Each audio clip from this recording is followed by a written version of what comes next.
ಪಂಚರಾಜ್ಯದ ಚುನಾವಣೆ ಬಳಿಕ ಅಭೂತಪೂರ್ವ ಬಿಜೆಪಿ ಜಯದಿಂದ ಮಾಜಿ ಮುಖ್ಯಮಂತ್ರಿ ಸಿದ್ದರಾಮಯ್ಯ ಕಳೆದ 1-2 ತಿಂಗಳಿನಿಂದ ಮಾನಸಿಕ ಸ್ಥಿಮಿತ ಕಳ್ಕೊಂಡಿದ್ದಾರೆ. ಹಿಜಾಬ್ ವಿಚಾರ, ಹಿಂದೂಗಳ ಮೇಲಿನ ಟೀಕೆಗಳಿಂದ ಬರ್ತಾ ಇರುವ ಪ್ರತಿರೋಧವನ್ನ ಎದುರಿಸಲಾಗದೆ ಅವರು ಕಂಗಾಲಾಗಿದ್ದಾರೆ ಅಂತ ಬಿಜೆಪಿ ರಾಜ್ಯಾಧ್ಯಕ್ಷ ನಳಿನ್ ಕುಮಾರ್ ಕಟೀಲ್ ಹೇಳಿದ್ದಾರೆ.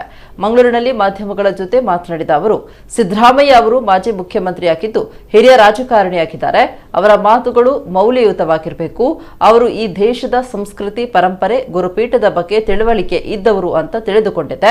ಆದರೆ ಗುರು ಸಂಸ್ಕೃತಿ ಬಗ್ಗೆ ಅವರು ಪ್ರಶ್ನೆ ಮಾಡಿದ್ದು ಇಡೀ ಹಿಂದೂ ಸಂಸ್ಕೃತಿಗೆ ಅವರು ಅವಮಾನ ಮಾಡಿದ್ದಾರೆ. ಇದು ಹೊಸ್ತೇನಲ್ಲ. ಈ ಹಿಂದೆ ಹಲವು ಬಾರಿ ಅವರು ಟೀಕೆ ಮಾಡಿದ್ದಾರೆ. ಇನ್ನೊಂದೆಡೆ ಕದ್ದು ಮುಚ್ಚಿ ದೇವಸ್ಥಾನಕ್ಕೆ ಹೋಗಿ ಪ್ರಸಾದ ತೆಗೆದುಕೊಳ್ತಾರೆ. ಮಾಂಸಾಹಾರ ಸ್ವೀಕಾರ ಮಾಡಿ ಧರ್ಮಸ್ಥಳಕ್ಕೆ ಹೋದ್ರೆ ಏನಾಗುತ್ತೆ ಅಂತ ಹೇಳಿದ ಅವರು ಅಧಿಕಾರವನ್ನ ಕಳ್ಕೊಂಡ್ರು. ಇದೇ ಅವರ ಅವನತಿಗೆ ಕಾರಣವಾಗಿದೆ ಅಂತ ಹೇಳಿದ್ರು. ಗುರು ಪರಂಪರೆ, ಮಠಗಳು, ಖಾವಿ ಇವೆಲ್ಲವೂ ಬೆಂಕಿ ಇದ್ದ ಹಾಗೆ. ಅವರು ಬೆಂಕಿಗೆ ಕೈ ಹಾಕಿದ್ದಾರೆ. ಇದರಿಂದ ಕಾಂಗ್ರೆಸ್ ಸುಟ್ಟು ಹೋಗಲಿದೆ. ಈ ಹಿಂದೆ ವೀರಶೈವ ಪರಂಪರೆಯನ್ನ ಒಡೆಯುವ ಕೆಲಸ ಮಾಡಲು ಮುಂದಾಗಿದ್ದ ಅವರು ಹಾಗೂ ರಾಜ್ಯಾಧ್ಯಕ್ಷ ಡಿಕೆ ಶಿವಕುಮಾರ್ ನಡುವೆ ಹೇಳಿಕೆ ನೀಡುವ ಸ್ಪರ್ಧೆ ನಡೀತಾ ಇದೆ ಅಂತ ಹೇಳಿದ್ರು. ರಾಮನಂಬಿಕೆ ಆದರ್ಶದಿಂದ ದೊಡ್ಡವನಾಗಿದ್ದಾನೆ. ಹಿಂದೂಗಳ ತುಷ್ಟೀಕರಣ ಮಾಡಲು ಸಿದ್ದರಾಮಯ್ಯ ಹೊರಟಿದ್ದಾರೆ. ಇವರು ಹಿಂದೂಗಳ ಪ್ರತಿ ವಿಚಾರಕ್ಕೂ ವಿರೋಧ ವ್ಯಕ್ತಪಡಿಸ್ತಾ ಇದ್ದಾರೆ. ಈ ವರ್ಷ ಹಿಜಾಬ್ನ ವಿವಾದದ ಒಳಗೆ ಕಾಂಗ್ರೆಸ್ ಕಣ್ಮರೆಯಾಗುತ್ತೆ ಅಂತ ಹೇಳಿದರು.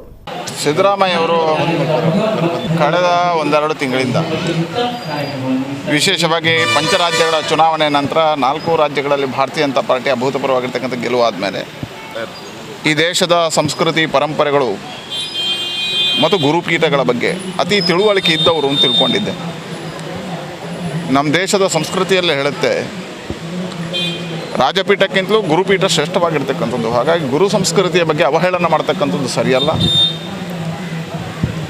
ಇವತ್ತು ಗುರುಗಳ ಪರಂಪರೆ, ಗುರುಗಳ ಸಂಸ್ಕೃತಿಯನ್ನೇ ಅವರು ಪ್ರಶ್ನೆ ಮಾಡಿದ್ದಾರೆ. ಹೇಳಿದರೆ ಅದೊಂದು ಅವಮಾನ ಮಾಡಿದ ರೀತಿಯಲ್ಲಿ. ಸಿದ್ದರಾಮಯ್ಯ ಇದು ಹೊಸ್ತಲ್ಲ.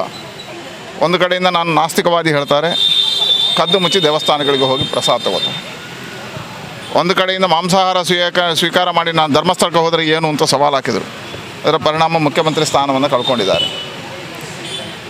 ಇವತ್ತವರು ನಮ್ಮ ಸಂಸ್ಕೃತಿಯ, ನಮ್ಮ ಹಿರಿತನದ ಪರಂಪರೆಯಲ್ಲಿ ಶ್ರೇಷ್ಠವಾಗಿರ್ತಕ್ಕಂಥ ಗುರುಪೀಠಗಳನ್ನೇ ಪ್ರಶ್ನೆ ಮಾಡಿದ್ದಾರೆ. ಹಾಗಾಗಿ ಅವರ ಅವನತಿಗೆ ಕಾರಣ ಆಗುತ್ತೆ ಅಂತ ನಂಬ್ತೇನೆ. ಯಾಕಂದರೆ ಇವತ್ತು ಅದೊಂದು ಬೆಂಕಿ ಇದ್ದ ಹಾಗೆ. ಇದರಲ್ಲಿ ಕಾಂಗ್ರೆಸ್ ಸುಟ್ಟೋಗುತ್ತೆ, ಸರ್ವನಾಶ ಆಗುತ್ತೆ. ಇದರ ಪರಿಣಾಮವನ್ನು ಅವರು ಎದುರು ಕಾಣಲಿಕ್ಕಿದ್ದಾರೆ. ಯಾಕೆ ಹೇಳಿದ್ರೆ, ಹಿಂದೆ ವೀರಶೈವ ಲಿಂಗಾಯತ ಸಮಾಜವನ್ನು ಒಡೆಯುವ ಪ್ರಯತ್ನವನ್ನು ಇದೇ ಸಿದ್ದರಾಮಯ್ಯ ಮಾಡಿದರು. ಅದರ ಪರಿಣಾಮ ಏನಾಗಿದೆ ಕಾಂಗ್ರೆಸ್ ಅನ್ನುವಂಥದ್ದು ಗೊತ್ತಾಗಿದೆ. ಡಿ ಕೆ ಶಿಗಿಂತ ಮುಂದೆ ನಾನು ತೋರಿಸಬೇಕು ಅಂತ ದಿವಸ ಒಂದು ಹೇಳಿಕೆ ಕೊಟ್ಟುಕೊಂಡು ಈ ರೀತಿ ಹೇಳಿಕೆಗಳನ್ನು ಕೊಟ್ಟಿದ್ದಾರೆ. ಇದು ಭಾರತೀಯ ಸಂಸ್ಕೃತಿಗೆ ಅವಮಾನ ಮಾಡಿದ್ದಾರೆ, ಹಿಂದೂ ನಂಬಿಕೆಗಳಿಗೆ ಅವಮಾನ ಮಾಡಿದ್ದಾರೆ, ಗುರುಪೀಠಕ್ಕೆ ಅವಮಾನ ಮಾಡಿದ್ದಾರೆ. ಇದರ ಮುಖಾಂತರ ಬೆಂಕಿಗೆ ಕೈ ಹಾಕಿದ್ದಾರೆ. ಕಾಂಗ್ರೆಸ್ ಸರ್ವನಾಶ ಆಗುತ್ತೆ.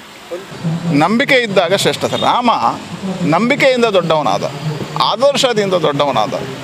ಹಾಗಾಗಿ ನಾನು ಹಿಂದೂ ಅಂತ ಹೇಳ್ಕೊಳ್ಳೋದು ಅಲ್ಲ.